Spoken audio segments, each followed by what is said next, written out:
Este video no pretende que te guste el episodio 9 o las secuelas, tampoco hago milagros, ¿verdad? Eso está complicado. Pero sí vamos a hablar de muchos contextos que se han dado a lo largo de estos años, porque bueno, el año que entra cumplimos 10 años desde que se estrenó la primera secuela, episodio 7, y gracias a varios medios, desde guías visuales, cómics y novelas, que como siempre vienen a expandir el lore que tenemos de cada cosa vista en pantalla, y pues eso no está mal, por eso es llamado universo expandido. O no sé cómo le diga hoy en Disney a este universo escrito. Y aún así, a pesar de esto, hay momentos que no dejaremos de pensar por qué esto no apareció en las películas. Recientemente he repasado los eventos vistos en las secuelas, así es, volví a ver el episodio 9 y sigo pensando que te cuentan lo menos interesante del evento, es decir, todo lo bueno ya quedó en el pasado y ahora solo vemos una serie de consecuencias que nos importarían más si ese pasado lo hubieran abordado de una forma más clara. Ahora con el episodio 9 me doy cuenta de que este pudo haber sido el inicio con el regreso de Palpatine, planteando lo del mundo de Exegol y explicando lo de su nieta a lo largo de la primera película, y las otras dos que estaban por venir podrían haber desarrollado pues toda esta idea, cosa que solo hicieron en medios escritos. Para este video estamos usando la guía visual Secretos de los Sith y también las novelas Sombra de los Sith y la más reciente Rise and Fall of the Galactic Empire, el cual es un libro in-universe que ha aportado muchísimo.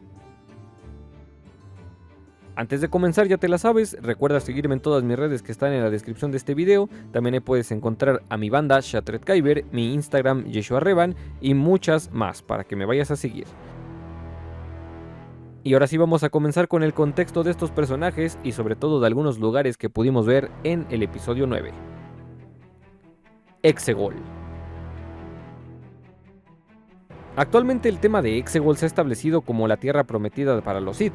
Debemos recordar que en este canon ya existe Moraband, que anteriormente era llamado Corriban, que se creía pues esta era la tierra de los Sith, donde estaban sus orígenes y las cosas más importantes para esta cultura. Pues según el nuevo canon, Exegol es el mundo del lado oscuro. No se ha definido como la cuna de los Sith, pero sí como un lugar donde este culto ha florecido y donde se han hecho algunas de las prácticas más oscuras y brutales de la galaxia, donde muchos han intentado la inmortalidad y otros rituales ancestrales, contaminando el mundo con el lado oscuro e influyendo en todos los seres que lo habitaban, creando el culto de los acólitos del más allá, una secta que adoraba el lado oscuro, y para la época de Palpatine nace el culto Los Sith Eterno, una secta que no adoraba a los Sith, adoraba a Darth Sidious. Así que todos los que ves que aplastan ahí en la tribuna, pues eran gente. Exegol se encuentra dentro de las regiones desconocidas de la galaxia, por lo que no aparece en ninguno de los mapas de la República, siendo un mundo oculto perfecto para los Sith, que por generaciones se han mantenido lejos de la vista pública, y a pesar de eso sus leyendas siempre salen a la luz, ya que recordemos aquellos libros que Rey tomó en el árbol de Luke, pues en dichos libros se supone que aparecen todos los conceptos de esta tierra prometida, pero eso sí, narrados muy vagamente como meras leyendas, porque se supone que esto lo escribió alguien que pues solo lo escuchó por ahí.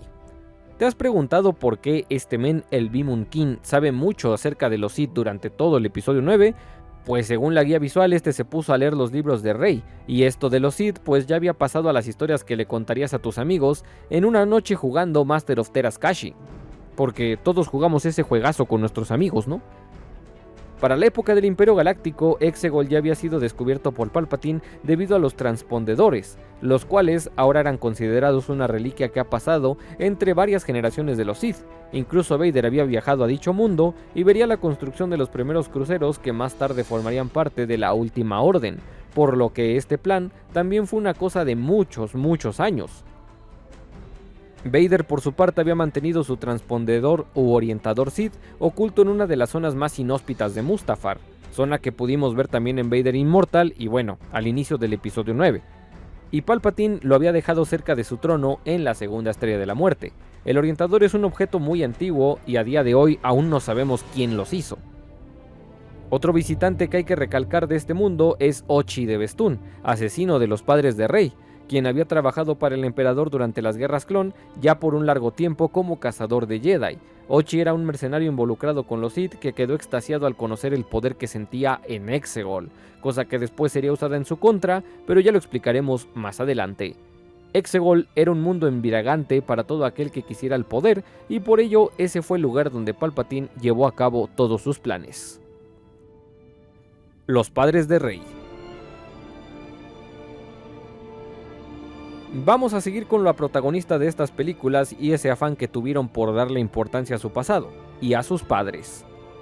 Daytan y Miramir, padre y madre de Rey, resultan ser bastante peculiares, al menos el caso de Daytan, siendo un ser nacido de ingeniería genética en el mundo de Exegol para los planes de Palpatine de preservar su esencia. Daytan fue uno de muchos experimentos de este mundo, pero él tenía algo realmente excepcional, ya que, a diferencia de otros seres clonados, este parecía llevar una de las vidas más normales. Su deterioro físico no se presentó al igual que en otros clones y llevó un crecimiento completamente normal. Sabemos que en la saga existieron experimentos de clonación muy exitosos, simplemente tenemos que ver al gran ejército de la República, pero Daytan, al ser un clon de un ser sensible a la fuerza, presentaba pues muchas más complicaciones para ser algo normal. Daytan se quedó como sujeto de observación por muchos años, pero llevando una vida común y corriente, sin presentar poderes de la fuerza, siendo libre de explorar todas las instalaciones de Exegol durante su vida, pero algo que no entendía era pues ¿cuál era su propósito? ¿Por qué no lo habían matado? Palpatine jamás intentó hacer nada con él y eso comenzó a aterrarlo, sobre todo porque muchos consideraban que él era el hijo de Palpatine. Llevaba una vida muy normal a pesar de su situación, y este tenía maestros que le enseñaban cómo era la galaxia, que le explicaban los conceptos básicos del universo, pero también había un problema. Los demás acólitos que vivían en estas estructuras lo veían como una abominación, pero este vivía bajo los privilegios que le había dado el propio Palpatine, y por ello preferían ignorarlo por completo para no meterse en problemas. Y a pesar de este privilegio entre comillas que tenía, pues estaba realmente exiliado de la comunidad de Exegol.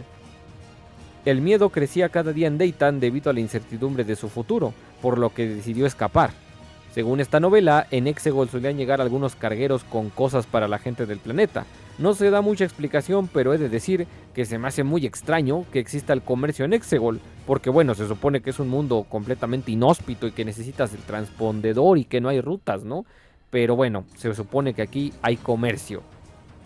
Al final del día, pues esta es una conveniencia total, ¿no? Daytan tenía un contacto entre estos cargueros y un día simplemente decide escapar. El comerciante le había regalado un collar con el logo del Sith Eterno para que a este lo ayudaran las personas de los puertos y lo manda en una caja a la galaxia conocida. El nombre de Daytan este lo toma del comerciante que lo ayudó, así que de ahí su nombre. Por su lado, Miramir, la madre de Rey, es una historia muchísimo más simple. Esta era una granjera que arreglaba algunos droides para la cosecha y entre estos trabajos conoce a Daytan y las cosas pues simplemente se dieron entre los dos hasta que los acólitos del lado oscuro comenzaron sus búsquedas por el experimento que se les escapó de Exegol. Algo que no queda muy en claro de Miramir es que al parecer su abuela era sensible a la fuerza, y esto pues te lo dicen muy vagamente, ¿no? Entonces posiblemente la fuerza de Rey venga de la generación pasada de su madre y también pues de su clon, ¿no? De Palpatine. El Sith Eterno.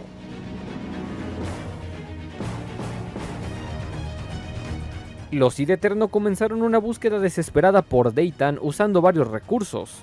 Esto al parecer pasó varios años después, como que ni siquiera se habían dado cuenta. Estos serían los primeros pasos de estas sectas para entrar a la galaxia conocida y podríamos decir que a partir de esto comenzó todo. El experimento de Palpatine ahora estaba poniendo en riesgo los planes del emperador porque no sabían con qué intenciones había escapado, y esto solo aceleró los eventos que estaban por venir. Que bueno, se tardaron 15 años, así que tampoco tenían mucha prisa, ¿verdad? A pesar de que Daytan solo quería una vida con su nueva familia, Palpatine lo veía como algo de su pertenencia y lo quería traer de vuelta. Sin embargo, el plan cambió cuando se enteraron de que Daytan ya tenía una hija y estaban viviendo en el planeta de Jakku. Para que se den una idea del periodo temporal de este punto, Rey nace 11 años después de la batalla de Endor. Así que esto está pasando más o menos 17 años después de Endor. Rey tiene 6. Daytan y Miramir llegaron a Jakku buscando una vida tranquila, vendiendo extractores de humedad a la gente de Onkar Plot, en el puesto de Nima que conocimos en el episodio 7. Hay que recalcar que estos llevaban una relación de negocios con este señor, porque más adelante va a ser importante. Palpatine se entera de todo esto y pues ahora quería ver qué se había engendrado de su propio clon. A día de hoy no podemos decir que el plan de este era realmente heredar el trono, como lo dice durante el episodio 9. También ya ven que le dicen que si lo mata, pues ahora va a vivir dentro de Rey. Eso queda pues muy burdo, y heredar el trono es lo menos Palpatine que he escuchado, pero el punto es que una vez que sabe de Rey, la búsqueda se voltea completamente hacia ella. Aunque seguramente quería tomar posesión del cuerpo de Rey, pero cuando se da cuenta de que Kylo y ella tienen una diada de la fuerza, que eso es un concepto que no se ha abordado del todo más que en la guía visual, pues como que cambia completamente de opinión y ahora se va a hacer inmortal, dándonos un poco la respuesta de por qué estaba buscando a Rey, porque pues como que suponía que iba a tener algo importante con la fuerza. Es en ese punto donde los Sith Eterno empiezan a pedir ayuda de viejos contactos de Palpatine y eso nos lleva a otro personaje. Ochi de Bestun. Y así es como llegamos con Ochi, asesino que sirvió en varias misiones durante la época imperial junto con Darth Vader y que ahora tendría un llamado por parte de Palpatine, quien le pediría recuperar a la niña y su pago sería llevarlo a Exegol, lugar que Ochi solo visitó una vez en la época imperial y no tenía idea de cómo regresar. Algo que comentan es que Ochi hasta soñaba con ese mundo porque le había gustado mucho el poder que sentía. Ochi había quedado embriagado por el poder del lado oscuro en Exegol y ahora sin un propósito claro, este llamado del emperador le caía como anillo al dedo.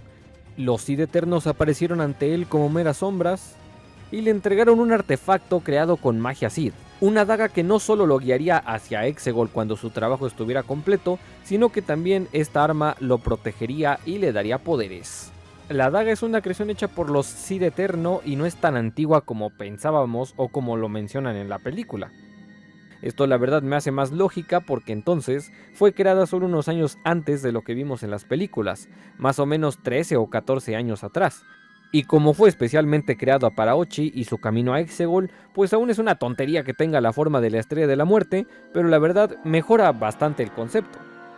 Eso sí, ni de pedo Ochi se hubiera dado cuenta de lo de la estructura, ¿no? ¿Cómo rayos hubiera llegado ahí? La daga Sith es un arma bastante peligrosa debido a que cada vida que se cobra provoca en Ochi una sed de sangre incontrolable, por lo que el poder del lado oscuro, en su estado puro, le está causando más daños que beneficios. Ochi comienza sus planes para buscar a la niña y tras recibir el llamado de Palpatine y buscar ayuda de dos mercenarios, los cuales son Bos Varga y Serensko, personajes que pudimos ver levemente en el flashback de episodio 9, estos van a una cantina a platicar de esto, y aquí nos damos cuenta que Ochi es un hablador estando ebrio, y en voz alta menciona la tarea de secuestrar a la niña, menciona que van a ir a Exegol, y pues esto termina siendo escuchado por la persona menos indicada para Ochi. Lando Calrissian. El tema de Lando les he de decir que mejora mucho tras leer la situación, ya que como sabemos, la Primera Orden robaba niños para entrenarlos como Stormtroopers, y tristemente la hija de Lando llamada Kadara había sido víctima de estos secuestros. Lando la había buscado por años en varios sectores de la galaxia sin resultado alguno. Para este momento Rey apenas tenía 6 años, es decir, han pasado unos 17 años de la batalla de Endor. Y Lando, al oír que quieren secuestrar a una niña, pues le pega directo al corazón. Cuando Lando estuvo en la misma cantina que Ochi, escuchó no solo lo del secuestro de la niña, sino también lo del mundo Sith de Exegol. Este tema le caló a tal grado que decidió contactar a uno de sus antiguos amigos para investigarlo, el único que le había hablado alguna vez de los Lord Sith. Luke Skywalker.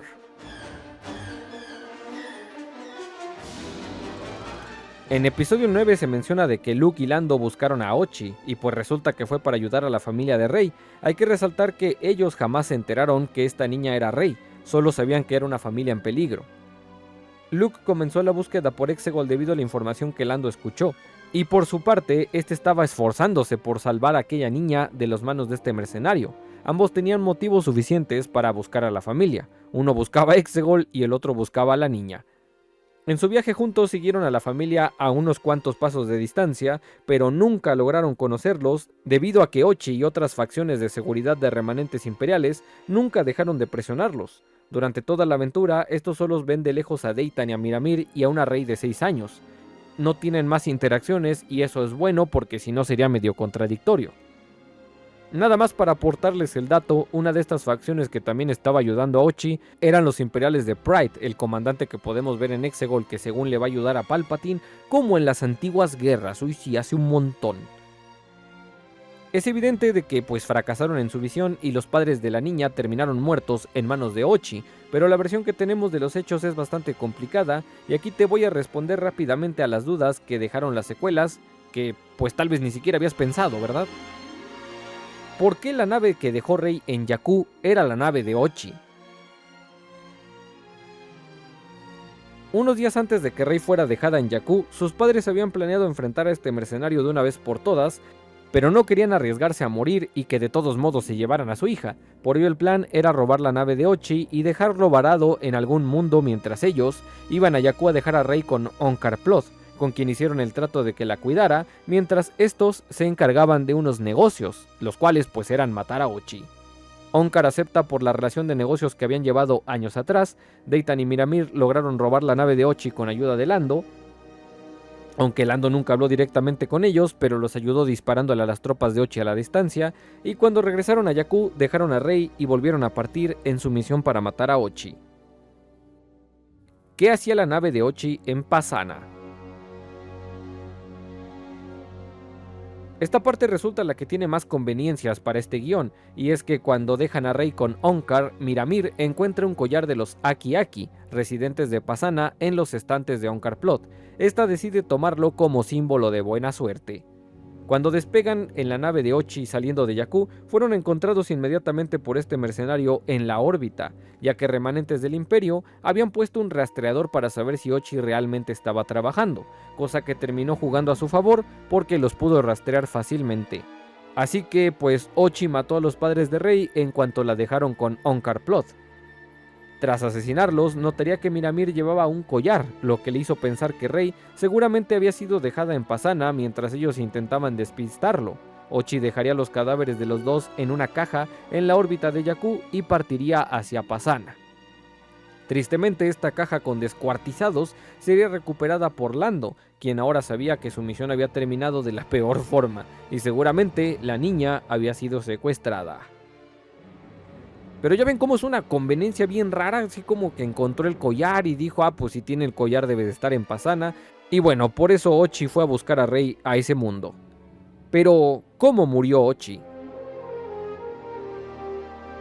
Por lo que se ve en episodio 9 es evidente que se cayó en las arenas movedizas del desierto de Pasaana, desierto que se llamaba el desierto prohibido, pero Poe menciona que seguramente fue regresando a su nave. Pues no.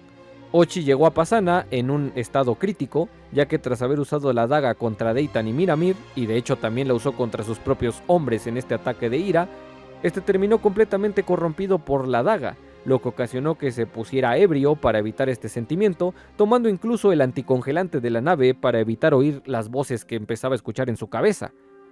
Ochi se dio cuenta de su error estando en el desierto prohibido, sucumbiendo ante la furia de que Miramir lo había engañado y había logrado poner a su hija a salvo y pues ya no tenía idea de dónde buscar a Rei. Este completamente molesto arrojaría a Dio contra la pared, ya saben, ese droide que parece una secadora, dejándolo apagado y saldría en su speeder a toda velocidad sin darse cuenta de que las arenas se lo tragarían. Así que Ochi solo fue a Pasaana a morir y además estaba completamente intoxicado. ¿Cómo llega Lando a Pasaana? Lando posiblemente se llevó la peor parte de esto porque tras seguir la nave de Ochi hasta Jakku, con ayuda de Artudito y mucha suerte, llegando muy tarde por cierto, este se encontraría con los cadáveres de Deitan y Miramir en el espacio, y lo que más le dolería es que no había ni rastros de la niña.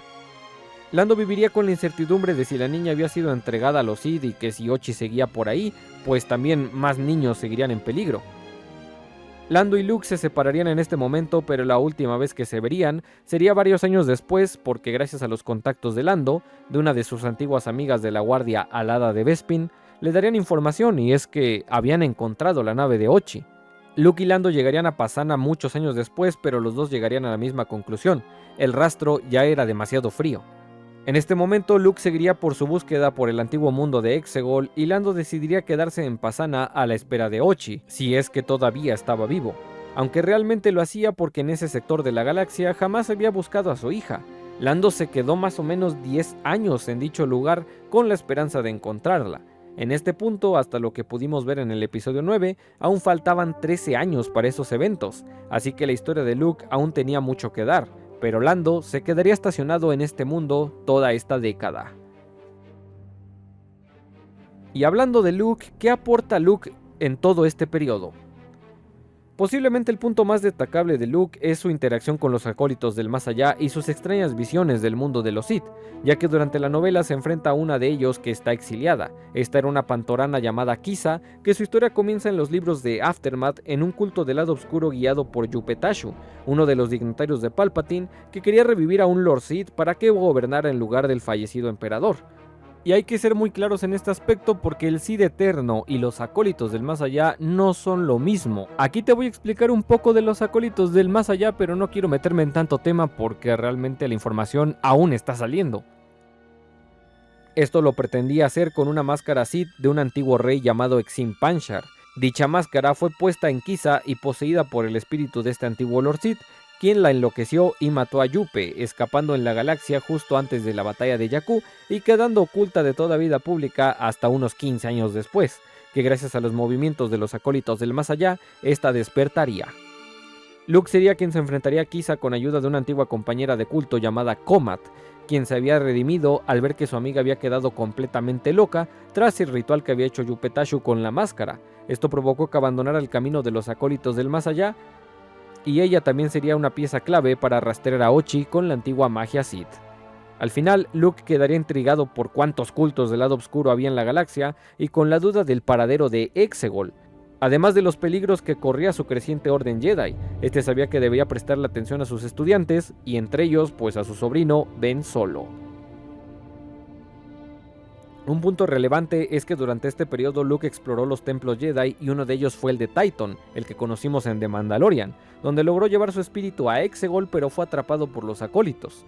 Quien lo liberaría de este trance sería nadie menos que Anakin Skywalker, su padre, presentándose ante ellos como un ser de luz y regresando a Luke a su cuerpo, un momento brutal que no tiene más explicación, es decir, por qué no le avisó de dónde estaba Exegol si él ya había estado ahí, ¿verdad? Pero bueno, ya saben, no podemos romper el canon. Todo esto de los acólitos del más allá la verdad es que queda bastante interesante, pero pues es un tema que es muy de trasfondo y que las películas abordan muy levemente durante toda la escena que pudimos ver en la batalla de Exegol. Y estos serían algunos de los puntos más relevantes del estado de los personajes. Como puedes darte cuenta, parece que solo explican la trama del episodio 9, la cual es de las más extrañas de seguir debido a lo rápido de sus eventos.